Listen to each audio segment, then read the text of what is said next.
Barbara, ভিয়েতনামের ওপর তোমার অনুভূতির তর্জমা আমি পড়েছি।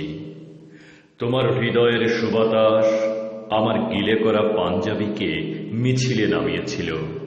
প্রাচ্যের নির্যাতিত মানুষগুলোর জন্য অসীম দরদ ছিল সে লেখায়।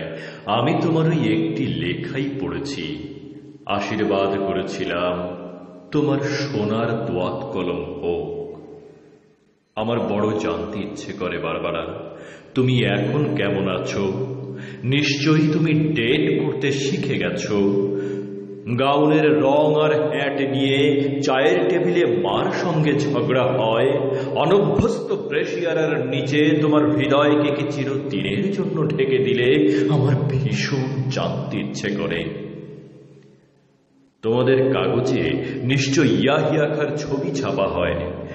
বিবেকের বোতামগুলি খুলে হৃদয় দিয়ে দেখো, ওটা একটা জল্লাদের ছবি। 15 লক্ষ নিরস্ত্র লোককে ঠান্ডা মাথায় সে হত্যা করেছে। মানুষের কষ্টার্জিত সভ্যতাকে সে গলা টিপে হত্যা করেছে। অদ্ভুত জাদুকরকে দেখো, বিংশ শতাব্দীকে সে কৌশলে টেনে হিঁচড়ে মধ্যযুগে নিয়ে যায়। দেশলাইয়ের বাক্সের মতো সহজে ভাঙে গ্রন্থাগার, উপাসনালয়, ছাত্রাবাস, মানুষের সাধ্য মতো ঘর বাড়ি।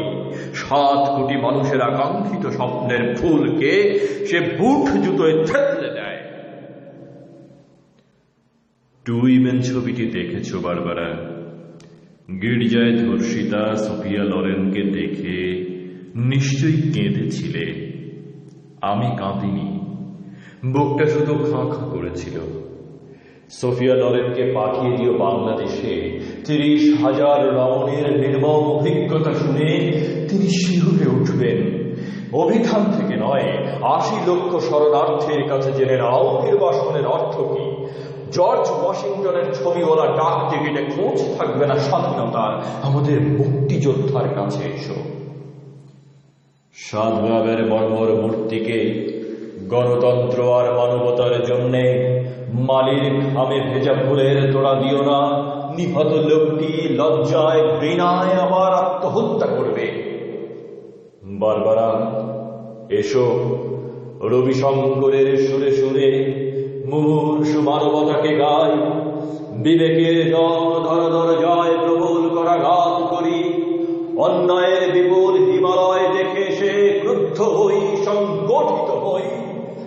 জল্লাদের শানিত অস্ত্রে সভ্যতার নির্মল পুষ্পকে আহত করার পূর্বে, সঙ্গীত চিত্রকলাকে ধ্বংস করার পূর্বে, দর্শন সাহিত্যকে হত্যা করার পূর্বে, ছাড়পত্রহীন সূর্য কিরণকে বিষাক্ত করার পূর্বে এসো বারবারা, বজ্র হয়ে বিদ্ধ করি তাকে।